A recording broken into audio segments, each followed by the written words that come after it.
There's beautiful and then there's you.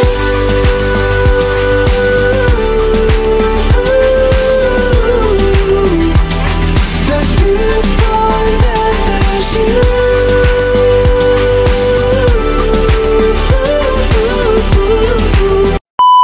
There's beautiful and then there's you. Hey guys, good morning. So today is already April 27 and it's 12:45 in the afternoon and mag-urami na ako magkaon og lunch and karon ang fiesta gidiri sa Matalom. So as you can see, daghan kay mig bisita kay kuan man, mostly ani nila kay mga saop sa akong lula. So saop means kanang kuan farmers na may kanang yuta sa bukid ang ako lula. So mo ni sila ang family sa mga farmers dito. So every kanang fiesta mo arranged na sila. So that's why daghan og tao. And also our kanang uban nga family members nga gikan sa laing lugar diri sa Leyte and Cebu ni Arisad. So that's why daghang tao.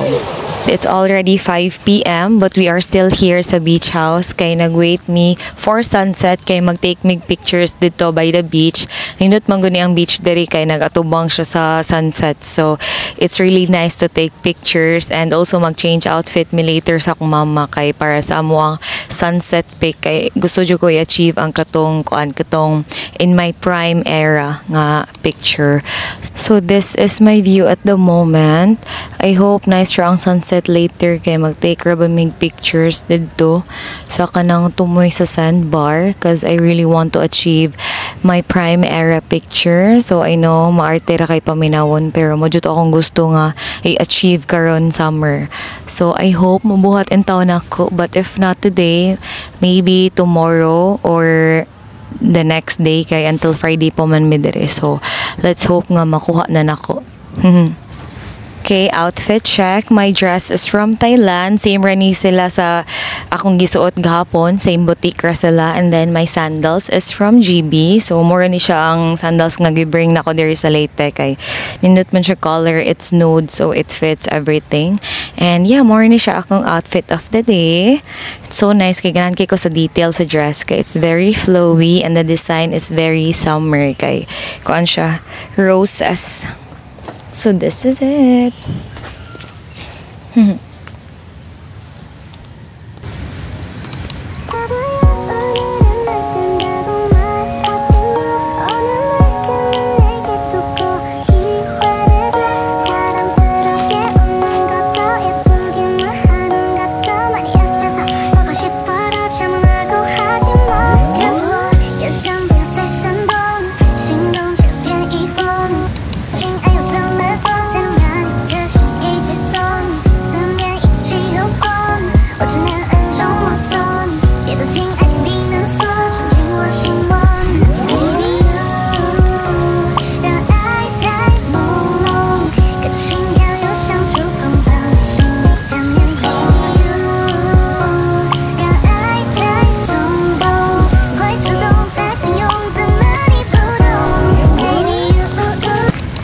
Hey guys, I'm back and I changed into another outfit. So this time, mas sexy siya kay body hugging and super duper nice kay iyahang gold detail during the pita kay more siya glaze lace and then also here. So it adds cuteness to the outfit. So every time na ako i-take picture using this, mas munindot jud tanawon and medyo nasuwaw na jud ko ron kay hayag kayo kay hapit naman sunset. So naami diri karon by the beach, that's why. And ako na siyang napalit sa ukay-ukay and ako na-shocking ko pakita na ko ani kay nagsigir akong scroll sa ukay-ukay ba and then nakakita ako so jackpot jud siya sa tanan. So sorry if medyo nasuwawan ko diri kay init jud kayo as in like ako na lang gitisang ka init para lang makatake og pictures and dapita daghan kay mga bata kay ngano nanginhas man na sila guys. Nangita sila og kanang mga gagmay nga mga kinason ingan na so mo na ilang gipambuhat.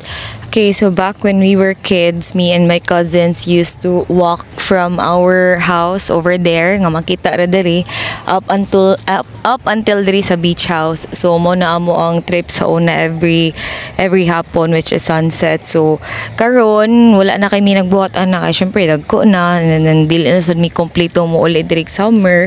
But every time na ako'y tay, me and my mom would always do that. So I think karon amo nang buhatan after aning kuan kanang picture taking namo kay wala naman nila yung lingaw, and mas easy pod nga iagi didto kay at least makatake mig dagag pictures, videos, etc.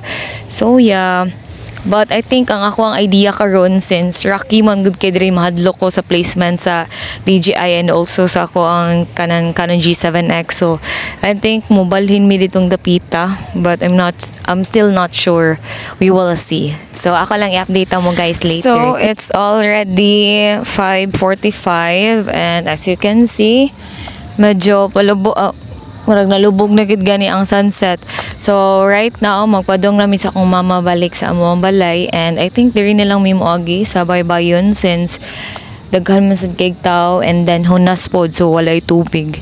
So yeah, I think we'll just gonna walk home kay exercise pod, and total okay ra man ni akong outfit ko, ano man ni kanang casual ra. So yeah, let's go home. Good morning everyone. So today is May 28, 2025 and we are on our way to Cuatro Islas in Inopacan. So pasensya na if medyo saba na ang bangka kay nag-start na may oglayag karon, but I am here with my mom. Hi ma. Hi. My dad and akong lola, of course, my grandmother. Okay, so padong may karon sa Cuatro Islas. Let's go! Hey guys, I am back and I'm sorry if wala ako naka-vlog kanina pag-abot na mo dito sa Pawikan Island. It's because nag-uwan man good, so mahadlo ko mabasa ang camera ba, but I will just insert our pictures here sa end sa vlog. But right now we are on our way to Digyo Island. Okay, so muna siya ang Digyo Island. Nice kaya na siya diha guys, kay ano, dagan kay tanom and dagan kay cottages, and then most of siya nga island ang pwede ka maka-overnight. So later, at the end of this vlog, kaya akong i-insert ang ilahang kuan, mga prices sa Cuatro Islas. Okay, so mamawi ko og video karon kay wala ako naka-video ganina, so mo na ni siya ang Digyo Island. And taas kay ni siya nga sandbar guys. Kana siya. Taas kay na siya nga sandbar kanang nay white area diha. Mo na siyang ilahang sandbar, and then inig hapon padung sunset nindot kay na siya dira i-picture. So that's the reason why I bought other swimsuit para maka-picture ka later. So manaog na mi and I will vlog later. Okay, so mo na siya ang famous nila nga sandbar here. So nindot kay na siya guys, kay puti kay na siya and nawa ilahang dagat. Nice kay color. Oh my god, more siya little Boracay. And tanawa ang balas nila, super duper white. See, white kaayo as in. Nice kay diri guys. Although niinit na gyud kay wala naman ang uwan mo, nainit na kay siya tanan. And wala ko ikaw. But yeah, mo ni ang view. Nice kistanan. So karon mag-settle down lang sa ami, and then I will update you guys later.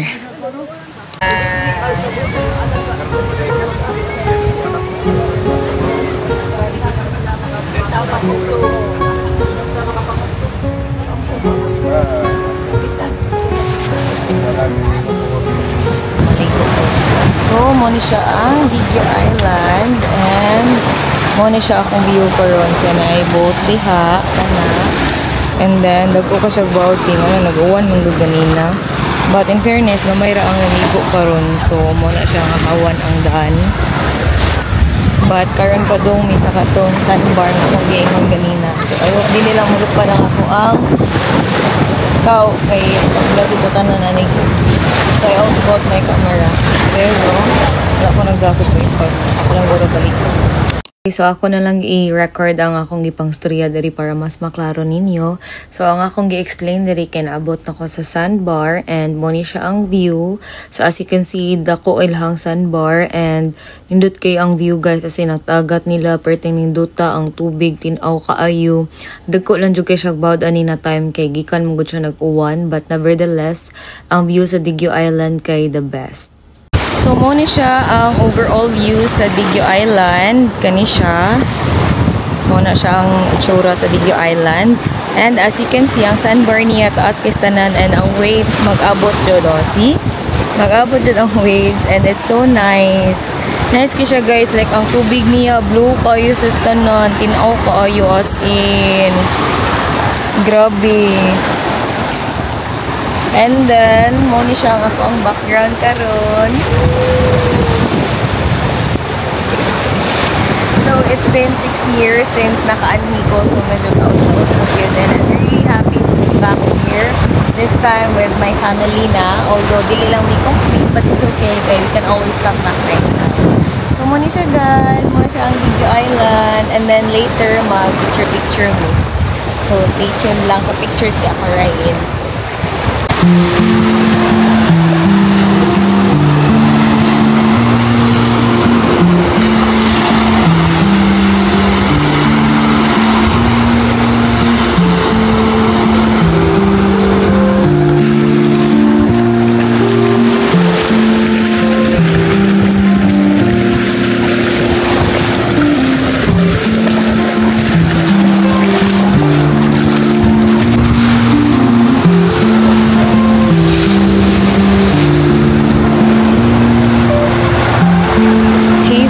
I'm back. So, nahuman na may kaon and right now, padong may mga picture-picture kaya it's already 1:30 p.m. and 3 p.m. man among pick-up time sa boat. So, napamigamay na lang nga oras. So, dili na lang kung mag-vlog kay lisod na kay vlog dito kay wala ko'y kabutangan. Although, sandbar siya pero maglisod ko kay magdaghan kay kong camera nga dadon. So that's why magpicture na lang me and ako lang butang sa slideshow sa and sa vlog ang mga pictures. So see you!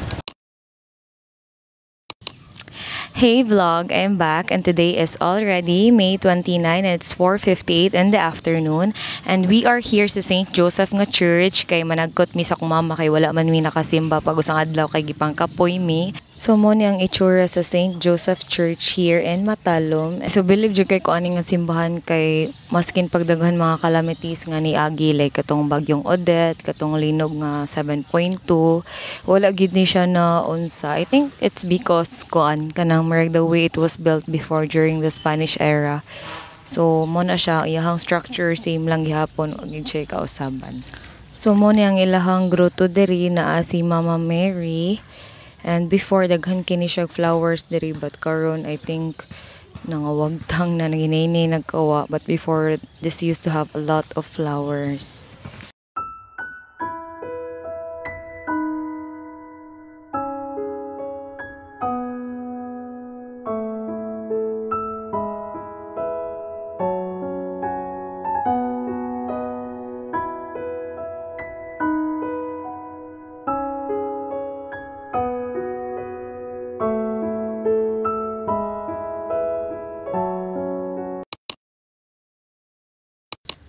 Hey guys, good morning. So today is already May 30 and it's 7:36 in the morning and we are up early today because today is our last day here in Matalom and we are going back to Cebu na later. So while waiting for my parents and my grandma, I'm gonna do a house tour. Let's go! So upon entering this gate, you will see on the right side ang amuang kuan. This used to be a garden and naay grotto diha with the Mama Mary. And before when we were kids naana siya fish pond diha but karon since wala man kay tawo nga mopuyo diri mo nang gi wagtang na lang siya sa kong lula. So kani siya before daghan kini siya flowers diri but like I said wala na may mopuyo diri mo na nga nahawa na siya. And then on this side, this leads to the garage. But later na ta maabot dira. So, mo ni siya ang amuang front door. So, naay isa pa ka gate diri and when you enter, naay damba diri kay nag-renovate man sila sa kusina. That's why. And then ang old table na mo sa dirty kitchen na po diri gibutang. And then napakoy gihay diri kay while nag-wait ko sa akong parents mo man at least mauga-uga na ni siya before na ko isod sa plastic. So naay lantay diri if ganahan mo mag-standby. And then mo ni siya ang amuang screen door padung sa sulod, and then ang bintana. So mo ni siya ang view igsud ninyo sa balay. So ako lang ni tagsa-tagsaon. Okay. Here we have the sala. So mo ni ang sala set. And then here mo ni ang butanganan sa TV, but since naguba man, wala na siya TV diha but only the speaker. And then naay ka na mga angels, mga Ginoo diri, and then diri kay mga angels, and then libro ni Pope Francis before.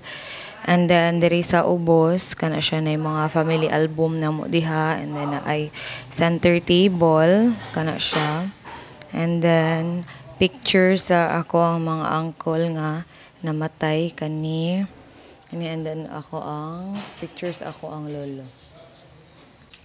Here we have our old family picture. So I think I was grade 3 anina time. So if makita ko ninyo, i-comment down below lang. And over here we have the electric fan. And then since mularga naman balik Cebu na diri ang mga luggage na mo. And then kaning green nga gitabunan mo ni siya ang kanang paratahian sa ako ang lola. And then ay rattan chair diri nga ma-extend ang kaning ubos para makakuha ni mo imong tiil. And then here mauni siya ang prayer area sa akong lola. So sa gawas kay naa diri si Jesus, ang mga kanang cross ana, and then ang kani siya mo ni siya ang Holy Bible.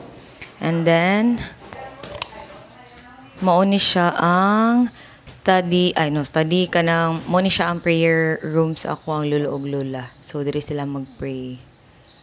So naay lingkuranan diri, and then ang kaning folding bed gibutang ni siya sa akong lola kay ari man siya matug since tugnawan siya sa kwarto. Over here we have a mirror. So that's me. And then ang mga gamit sa akong lola diri kay muuli naman mig Cebu. So mo ni siya ang ref, and then dining table ano siya, and then mutanganan sa kanang mga lamas. And then we have here the kitchen. So we have two kitchens, dirty kitchen and a clean kitchen. So diri mi magluto, diri mi maghugas plato. So mo ni siya magkimukan on diri pod. And then mo ni siya ang butanganan sa mga condiments or kanang sa tawag na kanang mga stock sa canned goods. So mo ni siya na diri mga tissue and everything. So daan na sa kini siya tanan like elementary pa ko. And then another table nga butangan sa mga plato, baso, etc. So this area is our parking lot. So naa siya hagdan dira kay ang taas napod siya extension nga para hayhayan. So if ever mapuno ning mga hayhayan diri adto ni ibutang sa taas. And kana siya mo na mo ang dirty kitchen, dili na lang ko mo so dito kay same raman as ubang dirty kitchen. Like typical lang lutuanan. So yeah, more ni siya nga mo ang balay. So that's it for my house tour, and I will also end my video vlog here kaya mabalik naman ni og Cebu. So thank you guys so much for watching, and I will see you guys on my next one. Bye!